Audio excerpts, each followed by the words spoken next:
ടുനെറ്റ് news കാലാവസ്ഥാ വാർത്തയിലേക്ക് സ്വാഗതം. കേരളത്തിൽ മാർച്ച് മാസത്തിൽ വേനൽമഴ സാധാരണ തോതിൽ ലഭിക്കാൻ സാധ്യതയെന്ന് കേന്ദ്ര കാലാവസ്ഥാ നിരീക്ഷണ വിഭാഗം. രാജ്യത്ത് സാധാരണയേക്കാൾ കൂടുമെന്നും കേന്ദ്ര കാലാവസ്ഥാ വിഭാഗം അറിയിച്ചു. സംസ്ഥാനത്ത് തൃശൂരിനും എറണാകുളത്തിനും ഇടയിലുള്ള മേഖലയിൽ സാധാരണയേക്കാൾ കൂടുതൽ മഴ ലഭിച്ചേക്കും.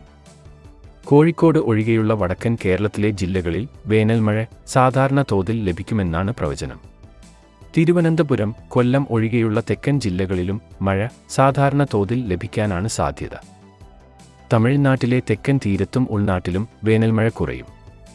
എന്നാൽ പടിഞ്ഞാറൻ ജില്ലകളിലും വടക്കൻ ജില്ലകളിലും സാധാരണ തോതിൽ ലഭിക്കും. രാജ്യത്ത് മിക്ക സംസ്ഥാനങ്ങളിലും വേനൽമഴ സാധാരണയിൽ കൂടുതൽ ലഭിച്ചേക്കും. ലഡാക്ക്, മധ്യപ്രദേശിന്റെ ചില ഭാഗങ്ങൾ, കർണാടക, മഹാരാഷ്ട്ര തീരദേശങ്ങൾ ഒഴികെ മറ്റു സംസ്ഥാനങ്ങളിലെല്ലാം സാധാരണയേക്കാൾ കൂടുതൽ വേനൽമഴയ്ക്ക് സാധ്യതയുണ്ടെന്നും കേന്ദ്ര കാലാവസ്ഥാ നിരീക്ഷണ വിഭാഗം അറിയിച്ചു. പസഫിക് സമുദ്രത്തിൽ എൽനിനോ പ്രതിഭാസം തുടരുന്നുണ്ട്. വേനൽമഴയെയും കാലവർഷത്തെയും സ്വാധീനിക്കുന്ന ആഗോള കാലാവസ്ഥാ ഘടകങ്ങളിൽപ്പെട്ട എൽനിനോ മൺസൂൺ തുടങ്ങുന്ന ജൂണിൽ ന്യൂട്രലിലേക്ക് വരാനാണ് സാധ്യത. മറ്റൊരു ഘടകമായ ഇന്ത്യൻ ഓഷ്യൻ ഡൈപോൾ നിലവിൽ ന്യൂട്രലിലാണ്. കാലാവസ്ഥാ വാർത്തകൾ കൃത്യമായി ലഭിക്കാൻ ചാനൽ സബ്സ്ക്രൈബ് ചെയ്യുക. നന്ദി.